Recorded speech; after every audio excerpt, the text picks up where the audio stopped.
The very first protest that I ever went to in my entire life was way back this past Tuesday. And I arrived at Zuccotti Park, never having been to a protest ever, and I'm there with my friend Adam and my girlfriend Vanessa, right? And not in so many words, but I pretty much assured her that, like, don't worry, I've got this covered. We're gonna spend the night. I've shown up with some sleeping bags and a tent, right? But I didn't find out right away that I'm unprepared because this tent, it turns out, is not a freestanding tent. And I try and set it up, and in fact, it won't stand, right? So I'm in a sea. When you've got a limp tent and you're in a sea of erect tents, it's rather emasculating as a man when you're standing in front of your girlfriend. But at least I could feel good in the fact that I knew, unlike some other protester near me, better than to set up a candle in my tent because the smell of burning plastic was thick in the air. And Vanessa, Adam, myself, we were talking about these poor protesters. They don't realize, right, that your tent's gonna catch fire if you put a candle in it. And about 15 minutes of smelling these fumes, Adam is the one who has the wherewithal to lift my tent to the side, revealing that I've set my tent down upon a burning coal ember that's waddled in from who knows where. And so it is my own tent that is on fire. And the smell of burning plastic is actually the smell of my own ego smoldering. And me thinking to myself, you know what, like, it's too late perhaps in the game of life for me to start becoming a protester. Like, I come from a family of people that don't really, like, express their emotions, you know? And we don't get angry in public. I'm comfortable with the idea of being part of a mob, of yelling, of carrying a sign, all these things. I went to college at a time, a very brief window, a blink of an eye when the United States was not actually bombing another country, right? And so when you go to school in the middle of Ohio, you discover there's very little to protest about the middle of Ohio, except for the fact that you are in the middle of Ohio. And if you try and lead a march against that fact in particular, it's very difficult to work people up into a lather of anger, you know?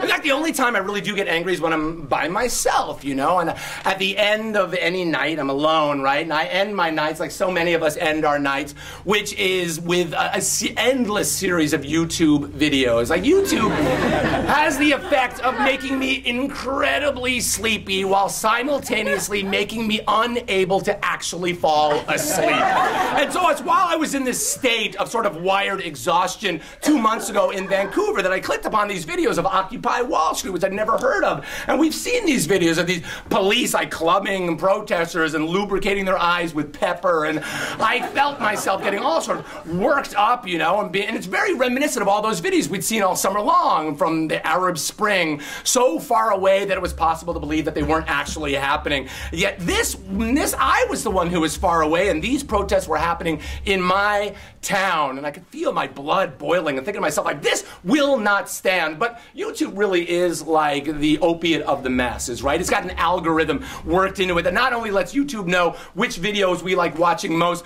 but lets us know which videos we should be watching right now to calm ourselves down. And so soon enough, amongst all the suggestions of further police brutality videos that I could be watching, peppered amongst them were the kind of videos that I cannot resist clicking on, which are videos of cats. I love watching. I can't help it. It's like YouTube's figured me out. Like a cat jumping into a cardboard box. There's this cat in Japan. I cannot get enough of this cat, man. I love it, you know? And why? Oh, it's so cute, you know? And by the end of this video, I'm like, you know what? The world's not a bad place. It's all gonna work out, you know? And me even thinking that, like, these police, they must be in league with the protesters, right? Like, otherwise, why would they be providing the protesters with all this free publicity with these videos that someone like me 2,000 miles away in Vancouver can see, right? And could it be so easy for the police to beat up the protesters with no one filming them, wouldn't it be, right? Like,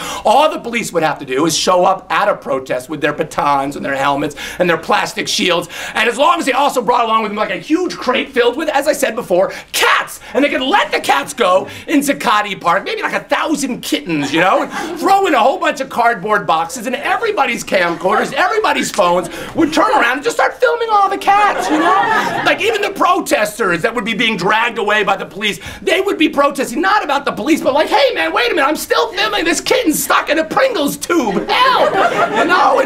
But I make it get back to New York, right? And the protests are still going on, and the videos are still there. And I live in this neighborhood, right? It's a short walk right over the bridge to Zuccotti Park. And I'm wondering to myself, like, what will it take for me to actually go to a protest? For me to feel that a protest is relevant to me, you know? It's like these issues there's a smorgasbord of issues. You can pick any issue down. It's the only protest I know of that's not like around a flashpoint, not around a war, not around an election. It's just a bubbling up of frustration, you know? You can go down there, you can find something to be upset about. And in addition, the name of this protest, Occupy Wall Street, man.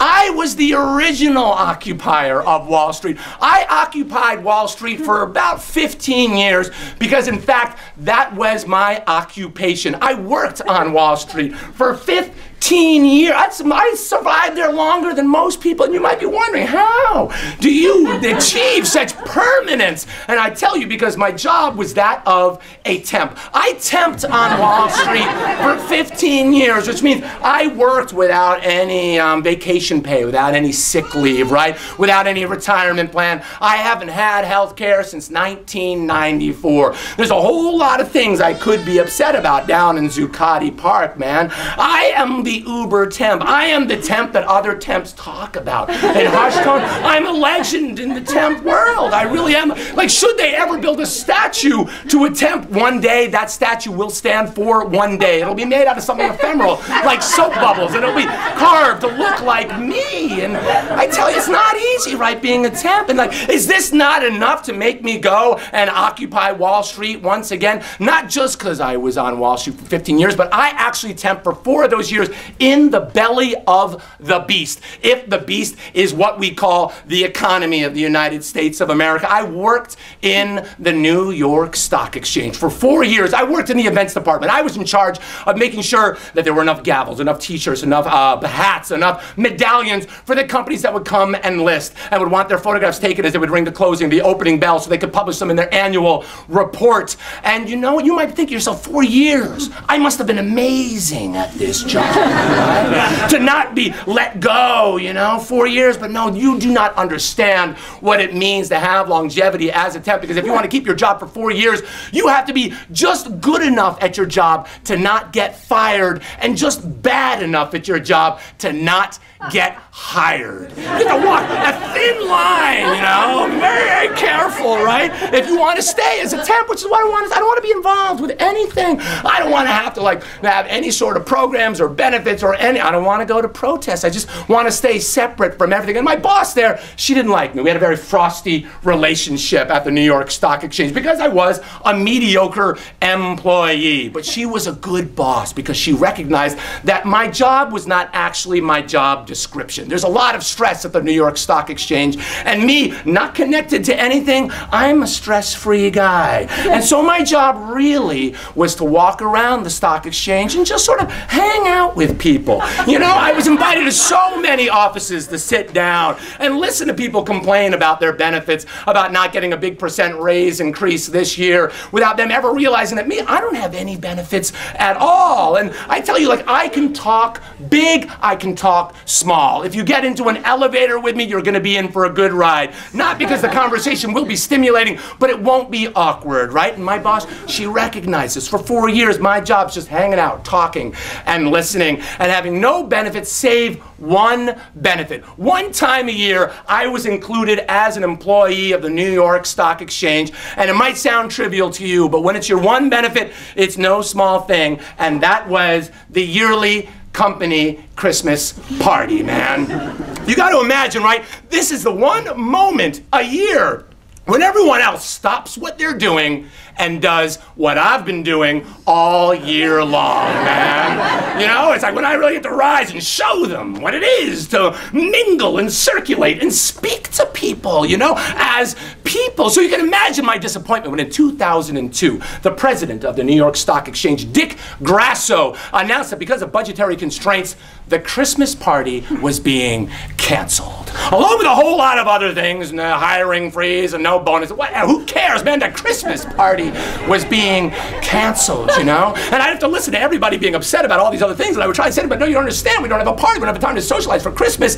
And insult to injury was the fact that in 2003, a number of months later, it was revealed that the board of directors, who Dick Grasso himself had handpicked from various countries that were listed on the companies that were listed on the New York Stock Exchange, companies that he in his position regulated, had secretly awarded him a deferred compensation on top of his salary of $140 million. Which is a lot of money for a non-profit company. And it's amazing, can I just say, that the New York Stock Exchange is a non-profit company. 140 million. He was asked to leave, right? There was a lawsuit, but he's been allowed to keep his $140 million. And it was the first time for me that I was ever like, whoa, wait a minute. Like, this can happen? You can have this? You can have somebody take away with him $140 million and cancel a Christmas party? That's like a drop in the bucket, man. He could have funded a Christmas party. Like, what kind of greed? What kind of madness? What kind of hubris can be in a man that would do that? And there were a whole lot of people walking around the stock exchange soon after that happened in a sort of shock in early 2003. And I got into an elevator, and I ran into a guy who I would often run into in the elevator, whose job seemed to be somewhat like mine, which was more or less taking the elevator. The only difference being that while I wore a tie, he wore a bow tie. And he seemed to have been born about 6 decades before I was. And he asked me whether I would like to stop by his office, which might sound like a strange request, but that pretty much was my job. So I said, okay. And he said, how about now? So sure enough, I did. And I rode with him up the elevator, opened the doors, 10th floor. The 10th floor of the New York Stock Exchange at that moment is being entirely renovated. All sorts of things being pulled down, carpet being pulled up. It's being modernized for the future. Fiber optic cable being put in. All kinds of newfangled cubicle dividers being inserted. But way in the corner, untouched, is his office. And we walk on in there. I don't know what sort of arrangement he's made with the New York Stock Exchange, whether they can't find anywhere else for him to be, or whether he's refused to move. But once they close the door and we sit down, him on one side of his wooden desk, me on the other, it's like all that madness out there, it isn't happening, man. And he's sitting there, you know. And normally when somebody asks you into their office, right, they should speak. They're the host, right? But he doesn't speak. So I lean forward on the desk and I ask him, so what brought you to the New York Stock Exchange?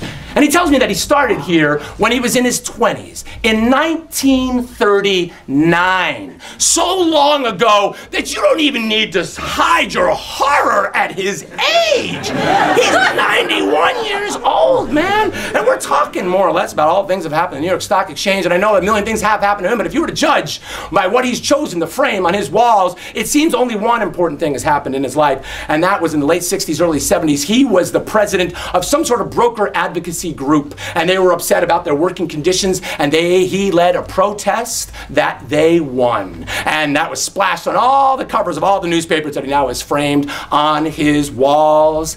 And I was amazed. I was like, oh my God, you know, like, how did you do that? And he's like, well, stamina, you know? And my God, when a 91-year-old man is telling you in the corner of a floor that he himself has been occupying for who knows how many decades, that stamina is what's needed to make a protest succeed, you believe him. And I was impressed, and he looked at me, he's like, you know what? It was also pretty fun. And it was that word that I kept in my mind, fun, that finally made me decide I should go down and check out what's going on in Zuccotti Park, right? And we had set up our sleeping bags on top of my burnt tent. And we walked around that night. And you know what? That tent city, it's just a town hall, right? It's just a place for people to come and talk to each other about all the millions of things everybody are feeling grievances about. And it is a little tiny city. It's got a commissary. It's got a little library. It's got a first aid tent, man. And it's just amazing to be there and to talk to all kinds of people. That's all it is, just to talk. No marches, none of that. You know, there are marches, but that's not my thing. I'm good at talking. I'm good at hanging out. And lying there 2, 3 in the morning when finally my girlfriend and I laid down to go to sleep, still hearing people talk, you know, about all these political issues that they're upset about is amazing. Underneath a few trees above us, and above that, a forest of skyscrapers. And to think to myself, like, wow, these people that have been here already for 2 months, that is stamina. And what will it take to affect all the change that all these people are upset about? And falling to sleep and thinking to myself, without any guilt, that you know what, sleeping out here in this park, it's also really fun. That's my story. Thanks very much. Martindockery.